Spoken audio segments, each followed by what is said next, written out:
Shalom, saudara-saudariku yang dikasihi Tuhan Yesus Kristus. Perkenalkan, nama saya Selamita. Saya dari Prodi Pendidikan Agama Kristen, Institut Agama Kristen Negeri Palangkaraya dengan NIM 2332110076 semester 5. Teman-teman yang dikasihi Tuhan Yesus Kristus, di sini saya mengajak kita semua untuk merenungkan firman Tuhan.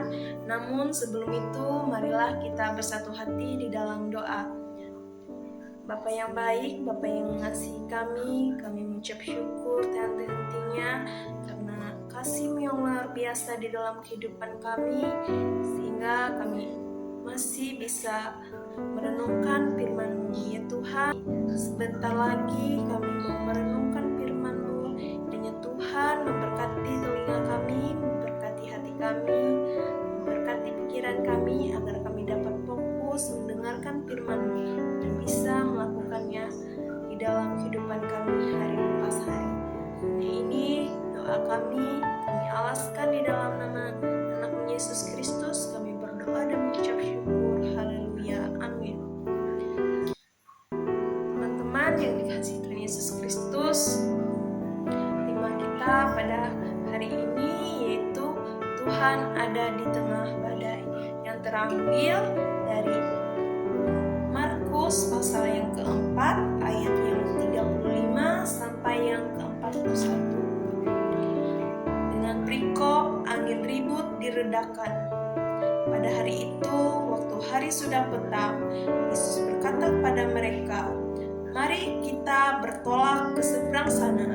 Mereka meninggalkan orang banyak itu, lalu bertolak dan membawa Yesus beserta dengan mereka dalam perahu, di mana Yesus telah duduk, dan perahu-perahu lain juga menyertai Dia. Lalu mengamuklah topan yang sangat dahsyat, dan ombak menyembur masuk ke dalam perahu, sehingga perahu itu mulai penuh dengan air. Pada waktu itu Yesus sedang tidur di buritan di sebuah tilam. Maka murid-muridnya membangunkan Dia dan berkata kepadanya, "Guru, Engkau tidak peduli kalau kita binasa?" Ia pun bangun, menghardik angin itu dan berkata kepada danau itu, "Diam, tenanglah." Lalu angin itu reda dan danau itu menjadi teduh sekali. Lalu Ia berkata kepada mereka, "Mengapa kamu begitu takut? Mengapa kamu tidak percaya?" Mereka menjadi sangat takut dan berkata seorang kepada yang lain, "Siapa gerangan orang ini sehingga angin dan danau pun taat kepadanya?" Amin untuk firman Tuhan. Teman-teman yang dikasihi Tuhan Yesus Kristus, di sini kita melihat bahwa kisah murid-murid bersama Yesus mengajarkan kita satu hal yang penting, bahwa Yesus selalu ada di tengah badai hidup kita. Teman-teman, di sini saya mengambil 3 poin, yaitu untuk yang pertama yaitu kita melihat dari ayat yang ke-37.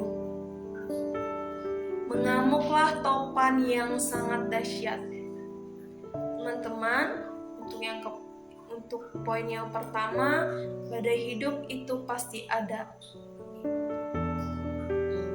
Badai datang meski murid-murid sudah bersama Yesus, teman-teman. Artinya, kita ikut Yesus berarti kita tidak bebas dari masalah. Teman-teman yang dikasihi Tuhan Yesus Kristus, di sini saya mempunyai satu cerita, yaitu ada seorang anak atau seorang mahasiswa yang bernama Dewi. Si Dewi ini sangat rajin belajar, mempunyai banyak prestasi, ikut organisasi, dan dia tidak pernah terlambat, izin, absen, atau alpa dia tidak pernah. Dia juga selalu tepat waktu. Nah, di suatu ketika si Dewi ini memiliki banyak tugas, teman-teman. Dan tiba-tiba juga pada saat itu ujian mendadak. Dan juga yang kita perlu harus tahu, pada saat itu juga ternyata dia mempunyai masalah keluarga, di mana orang tua si Dewi ini ingin bercerai. Nah, si Dewi ini merasa hidupnya bagaikan dihantam badai. Dia merasa dia bisa nggak melewati badai ini. Dia memang merasa dirinya benar-benar hancur, dimana masalahnya ini bertubi-tubi. Nah, masalah teman-teman, masalah datang bukan untuk menjatuhkan kita, tetapi masalah membantu kita agar kita tetap teguh dalam iman. Dan yang kedua, saat badai datang, manusia sering panik. Pasti kita semua panik. Saya sendiri merasa ketika ada masalah, pasti saya panik. Saya jadi nggak nafsu makan, susah tidur. Teman-teman sekalian pasti sering mengalami seperti yang saya rasakan. Nah, teman-teman, Dewi ini panik ketika semua tugasnya menumpuk, nilai ujian. Ternyata nilai ujian yang dia dapatkan ini buruk, bisa dibilang jelek. Mungkin yang biasanya dia dapat 8, 9. Nah, pada saat ini dia mendapat nilai yang di bawah rata-rata, 4, 5. Karena apa? Karena di saat dia melakukan ujian, di saat itu juga masalah keluarganya datang. Jadi mungkin si Dewi ini tidak fokus untuk mengerjakan ujiannya.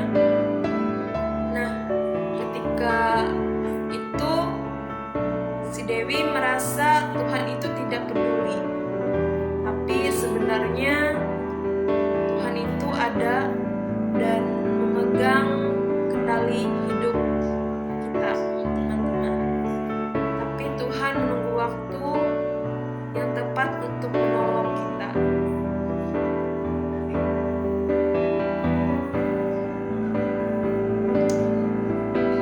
Dan yang ketiga, Yesus berkuasa atas badai.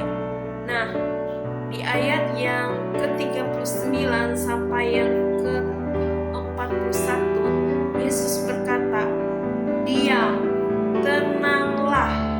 Seketika badai pun reda. Ternyata teman-teman, kuasa Tuhan Yesus itu lebih besar dari badai apapun. Dan teman-teman harus tahu, dan pada akhirnya si Dewi mulai membagikan waktu dengan bijak. Dia membuat jadwal belajar dan minta bantuan teman-temannya, dan tetap berdoa.